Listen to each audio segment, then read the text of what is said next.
जय श्री राम। जीवन की भागदौड़ में जब मन भटकता है तो हम किसे खोजते हैं? हम खोजते हैं सही राह, सही मार्गदर्शन। गोस्वामी तुलसीदास ने रामचरितमानस में कहा है, बिन सत्संग गति भगवत न होई। आज हम उसी सत्संगति की अद्भुत शक्ति और संतों की महिमा को जानेंगे, जो हमारे जीवन को एक नई दिशा दे सकती है। यह सिर्फ उपदेश नहीं, यह वो अमृत है जो कोय को कोयल और लोहे को सोना बना सकता है। तो आइए शुरू करते हैं जीवन को बदलने वाली इस यात्रा को। मांजाना फाला फेंकाए तात काला, का कहो ही पे का बकहु मराला। सोने आचारा जा करे जाने कोई, सत संगति महिमा नहीं कोई। जय हो। सत्संगति की शक्ति देखिए, यह कोई धीमी प्रक्रिया नहीं है, बल्कि इसका परिणाम तत्काल दिखता है। जिस प्रकार एक साधारण कौवा भी कोयल बन जाता है और बगुला हंसों के समान शुद्ध हो जाता है, वैसे ही साधारण व्यक्ति का मन भी संगति में आते ही पवित्र हो जाता है। यानी कि बदलाव लाने के लिए केवल एक कदम उठाना है, और वो है मित्रों सत्संग की ओर। जय हो। इस तीर्थ राज्य में स्नान का फल तत्काल ऐसा देखने में आता है कि कोई कोयल बन जाते हैं और बगुले हंस। यह सुनकर कोई आश्चर्य न करे, क्योंकि सत्संग की महिमा छिपी नहीं है। जय हो।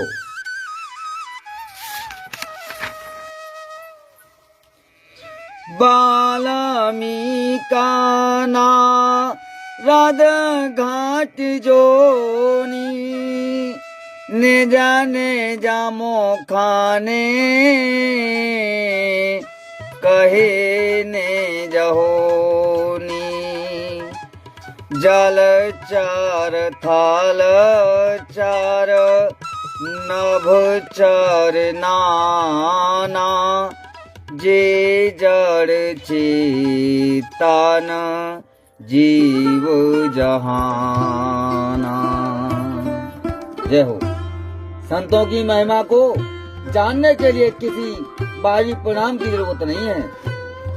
यानी कि वाल्मीकि जो पहले एक डाकू थे और नारद जो पूर्व जन्म में शूद्र थे। मित्रों, जैसे संत आप बीती सुनाकर सत्संग की शक्ति का परिणाम देते हैं, उन्होंने बताया कि कैसे जब तब ध्यान और यहाँ तक कि उनका भोजन भी उसी सत्संग के मार्ग से होकर शुद्ध हुआ।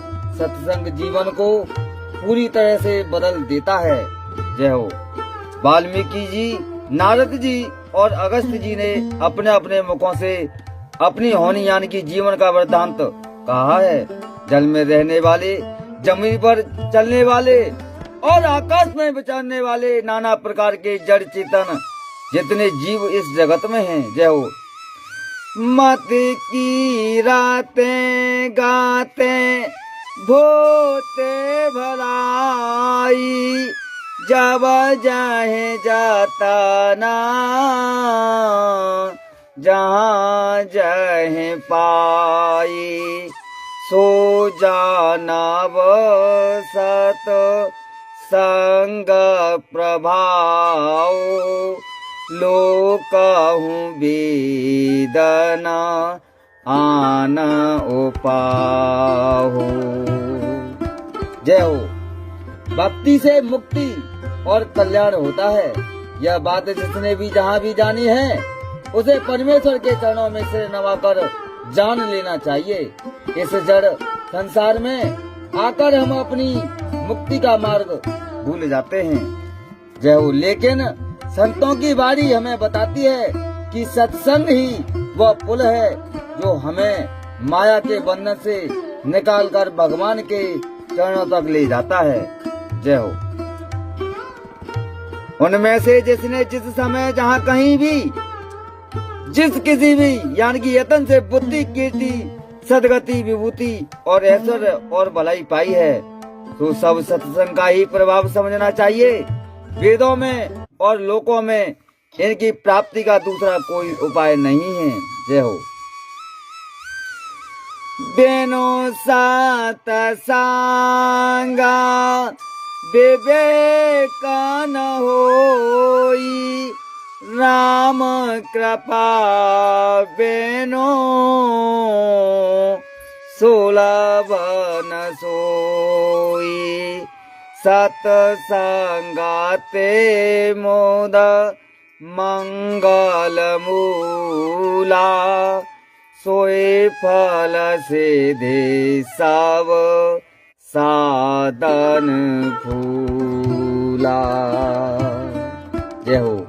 यह चौपाई सत्संग की अनिवार्यता बताती है। भक्ति और प्रभु की प्राप्ति सत्संग के बिना असंभव है। सत्संग स्वयं भी बिना प्रभु की कृपा के नहीं मिलता मित्रों। इसे ऐसे समझिए, सत्संग आनंद और कल्याण की जड़ है, लेकिन सत्संग ही वह फल है जिससे आपको परम सिद्धि मिलती है। जय हो। सत्संग के बिना विवेक नहीं होता और श्री राम जी की कृपा के बिना वह सत्संग सहज में मिलता नहीं। सत्संगति आनंद और कल्याण की जड़ है। सत्संग की सिद्धि यानी कि प्राप्ति ही फल और सब साधन तो फूल हैं। जय हो। सट सोधराही सता संगते पाई, पारस पारस उधात सुहाई, वेदे बस सो जाना को संगत परही, फाने माने समाने जा गोनो अनुसारही। जय हो। सत्संग की तुलना पारस पत्थर से की गई है। जैसे पारस पत्थर के स्पर्श से लोहा भी सोना बन जाता है, वैसे ही दुष्ट व्यक्ति भी सत्संग पाकर सुधर जाता है। अच्छे लोगों को अपनी शुद्धता बनाए रखनी चाहिए। जय हो। दुष्ट भी सत्संगी पाकर सुधर जाते हैं। जैसे पारस के स्पर्श लोहा सुहावना हो जाता है, सुंदर सोना बन जाता है, किंतु देव योग से यदि कभी सज्जन को संगति में पड़ जाते हैं तो वे वहाँ भी सांप की मड़ियों के समान गुणों का ही अनुसरण करते हैं। अर्थात जिस प्रकार सांप का संसर्ग पाकर भी मड़ी उसके विष को ग्रहण नहीं करती तथा अपने सहज गुण प्रकाश को नहीं छोड़ती, उसी प्रकार साधु पुरुष दुष्टों के संग में रहकर भी दूसरों को प्रकाश ही देते हैं। दुष्टों का उन पर कोई प्रभाव नहीं पड़ता मित्रों। जय हो। वेदे हारे हारा कावे को वेदवानी, कहे साधो माहे मास को चानी, सोमोसना कहे जातन कैसे, साक बने कमाने गुण गान जैसी। जय हो। संतों की महिमा इतनी विशाल है कि इसे ब्रह्मा विष्णु शिव और बड़े बड़े ज्ञानी कभी भी पूरी तरह से बयान नहीं कर पाते। तुलसीदास जी विनम्रता से कहते हैं कि मुझसे संतों के गुणों का वर्णन कैसे हो सकता है। यह ऐसा है जैसे कोई सब्जी बेचने वाला मणियों के गुणों को बताने लगे। जय हो। ब्रह्मा विष्णु शिव कवि और पंडितों की मारी भी संत महिमा का वर्णन करने में सकुचाती है। वह मुझसे किस प्रकार नहीं की कही जाती, जैसे साग तरकारी बेचने वालों से मणियों के गुण समूह नहीं कहे जा सकते। जय हो। बंधु शांत समान चित हिता नहीं कोई अंजलि गात शुभ सुमान जे में समसो गंध कर दो शांत सरल चित जगत हित जान स्वभाव स्नेह बाल बिनाया सोने करे कृपा राम चरण रति देहु सियावर रामचंद्र पतिरज शरणम संग कर हरिओम जय जय सिया राम जय जय हनुमान हरि की जय। और यही है आज के सत्संग का अंतिम और सुंदर संदेश। जब दो समान रूप से महान लोग एक साथ आते हैं तो उनके बीच न कोई द्वेष रहता है न कोई स्वार्थ रहता है। जय हो। मैं संतों को प्रणाम करता हूँ जिनके चित्त में समता है, जिनका न कोई मित्र है और न शत्रु। जैसे अंजलि में रखे हुए सुंदर फूल, जिस हाथ ने फूलों को तोड़ा और जिसने उनको रखा, उन दोनों ही हाथों को समान रूप से सुगंधित करते हैं। वैसे ही संत शत्रु और मित्र दोनों का ही समान रूप से कल्याण करते हैं। जय हो।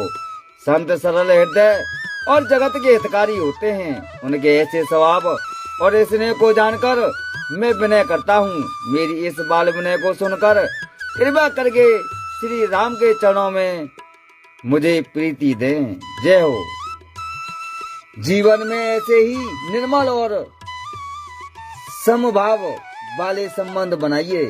सत्संग के माध्यम से अपने भीतर की सुगंध को जगाइए। याद रखिए, सत्संगत जीवन की सबसे बड़ी पूंजी है। जय हो। बोलो सियावर रामचंद्र भगवान की जय। Thank you for being here. बहुत बहुत धन्यवाद।